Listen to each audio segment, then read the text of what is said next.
Salut tout le monde, aujourd'hui je vais vous présenter l'assemblage de la montre DIY Watch Club. J'avais déjà fait un unboxing là-dessus où il m'avait envoyé et offert 2 kits, dont le lume et l'assemblage de la montre avec l'outillage. Et aujourd'hui je vous présente l'assemblage de la montre. Malheureusement on n'a pas pu le faire avant puisque on voulait que ça soit quelqu'un de novice qui le fasse, donc c'est Camille qui s'en est occupé.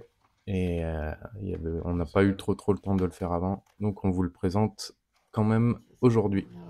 Je compte sur vous pour vous abonner si ce n'est pas encore fait, d'activer la cloche, un pouce bleu et des commentaires, ça aidera la chaîne et surtout ça fait super plaisir. Donc n'hésitez pas et encouragez-nous. Maintenant que j'ai fait la pub, je vais vous expliquer un peu comment ça s'est passé. Donc là, on sort tous les outils, enfin Camille sort tous les outils de la pochette, qui d'ailleurs est plutôt bien faite. Ça, c'est vraiment de bonne qualité. Au niveau des outils, il y a quelques points peut-être à revoir. Et je vous donnerai à la fin de la vidéo les points positifs et points négatifs de ce que j'en ai pensé et de ce que Camille en a pensé surtout, puisque c'est elle qui s'occupe d'assembler tout ça. Je vais pas vous détailler à l'oral ce qui s'est passé, je vais juste laisser les images de l'assemblage. De toute façon, si vraiment vous voulez aller voir, je mettrai le lien de leur site, puisqu'il y a toutes les instructions en vidéo qui permettent justement de pouvoir suivre, d'assembler soi-même sa montre. Et les vidéos, alors je le répète, je l'avais déjà dit dans la dernière vidéo à ce sujet, c'est que les vidéos sont en anglais, donc ça peut être bloquant pour certains, mais franchement, en suivant juste la vidéo, sans vraiment comprendre ce qu'ils racontent, c'est largement faisable.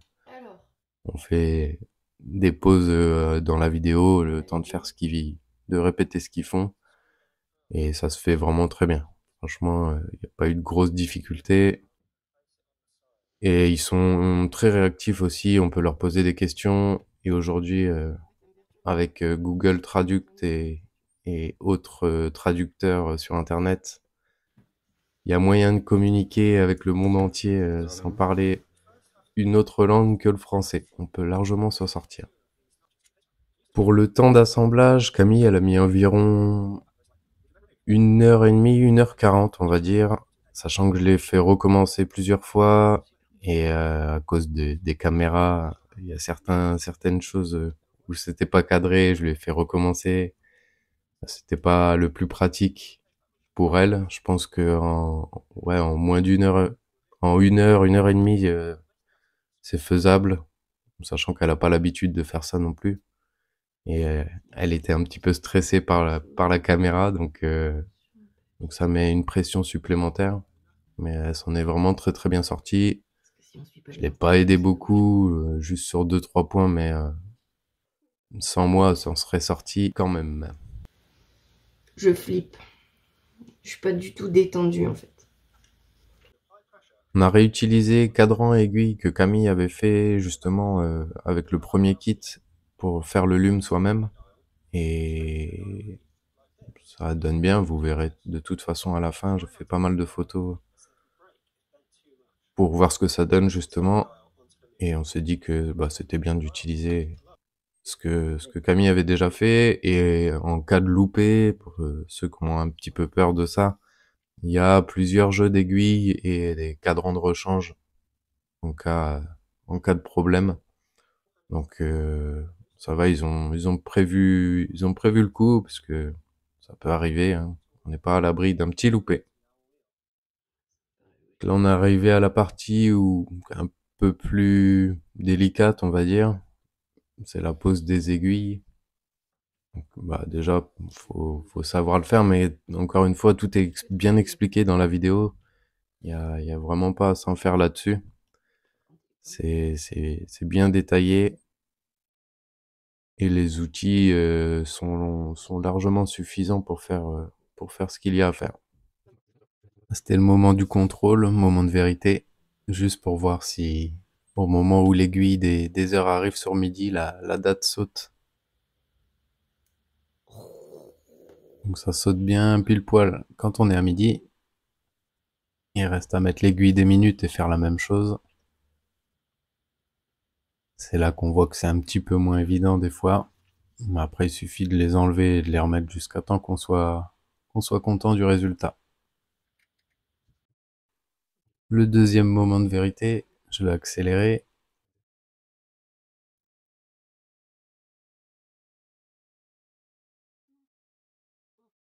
Bon, ça a pas sauté à minuit pile, mais minuit une. Elle était un petit peu déçue, mais je lui ai dit de laisser comme ça. Je lui ai dit de continuer, en plus on n'avait pas énormément de temps. Et ensuite, il restait l'aiguille de seconde à chasser. Là, elle était un peu tendue, parce que bah, c'est vrai que c'est de l'horlogerie, les pièces sont assez fines, c'est fragile. On sait pas trop quelle force appuyer, mais elle s'en est très très bien sortie.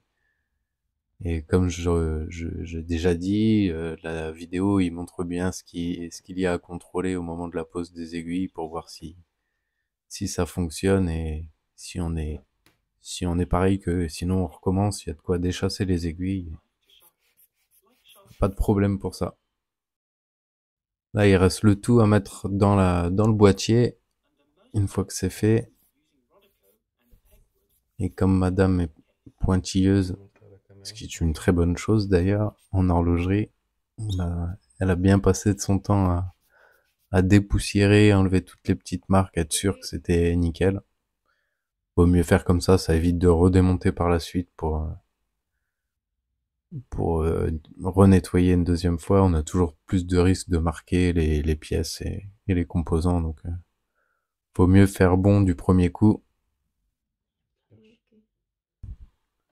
Une autre partie un petit peu délicate que je trouvais, bah, quand on n'a pas l'habitude en tout cas, c'est d'enlever la tige de remontoir, mais pareil, dans la vidéo, ils ont une technique, ça fonctionne bien, la Camille, elle s'en est super bien sortie. Sans forcer, sachant qu'il y a les aiguilles et tout de l'autre côté, ça, c'est vraiment pas forcément évident au final quand on y réfléchit, quand on n'a pas, quand c'est la première fois ou même les quelques premières fois, c'est pas forcément évident. Mais c'est faisable, comme vous pouvez le voir, je vous assure qu'elle en monte pas tous les jours des montres. Elle était un peu sous pression, mais ça en est vraiment très très bien sorti. Donc une fois que le mouvement est dans le boîtier, on remet la tige sans forcer. Désolé pour une fois que c'est pas mes cheveux, mais ceux de Camille. Comme quoi, ça me rassure un peu. Je fais pas exprès. C'est un peu compliqué des fois de filmer sans être devant la caméra. En plus, on doit regarder à la loupe. Alors, bah, on fait au mieux. On arrive presque à la fin. Et comme je l'ai dit, ouais, on l'a fait en deux fois la vidéo, 45 minutes la première partie et 30 minutes la deuxième. Ce qui est, bah, c'est plutôt bien, franchement. Je crois qu'ils annoncent 2 heures dans la vidéo. Donc si on prend son temps, ouais, entre 1 heure et 2 heures, il y a moyen de le faire. Et c'est pas bien compliqué. En plus, les matériaux ont l'air vraiment de super bonne qualité. Là, le boîtier, il est vraiment bien. Tout est bien pensé, assez pratique pour quelqu'un qui n'a jamais assemblé de montre. Et là, c'est le petit moment pub. C'est simplement pour vous dire que grâce au lien que je mets dans la description, si vous passez par ce lien et vous achetez une montre sur leur site, je récupérerai une petite commission qui permettra de faire vivre un peu Montreleur. Ça me permettra d'acheter du matériel ou que ce soit vidéo ou même du matériel à tester sur la chaîne. Et il y a un code promo de 5% aussi si vous utilisez le code Montreleur. Et si c'est pas assez clair, allez checker dans la description, ça sera écrit noir sur blanc. Et sans transition, on reprend la vidéo. Là, on vient coller l'insert. Pareil, toujours pas compliqué, faut juste être précis, prendre son temps et une fois qu'on est bien en face du midi, et que les index sont bien positionnés, on appuie un petit coup, ça colle super bien. Une lunette en alu, je crois, si je dis pas de bêtises. Et en gros, il reste que le bracelet à mettre. C'est un atto et il y a des pompes avec un système rapide. Même pas besoin d'outillage, très pratique. et plus facile aussi pour ceux qui n'ont pas l'habitude. Ça évite de marquer les pièces. Ça fait une possibilité de moins de les rayer en tout cas. Le bracelet, franchement de bonne qualité.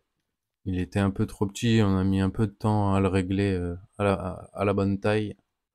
Au moment où je parle, où je fais la vidéo, ça fait 5 jours que je la porte, super agréable.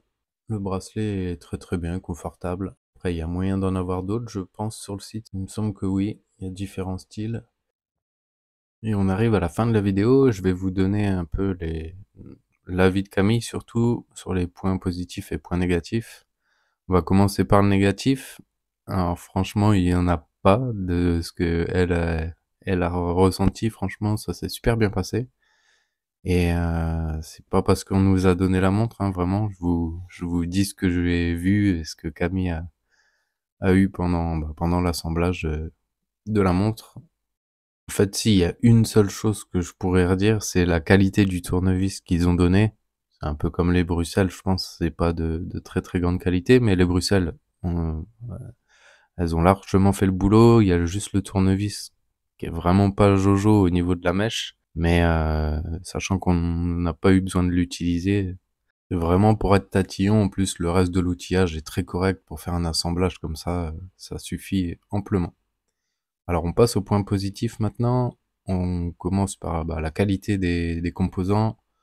Entre le mouvement qui est très fiable, il est à plus 1 seconde sur 5 jours. Le lume qui est, franchement, il éclaire super bien.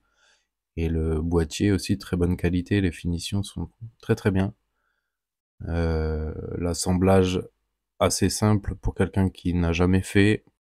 Et le dernier point que j'ai à relever, le prix qui est plutôt sympa. On est à 420 € pour la montre que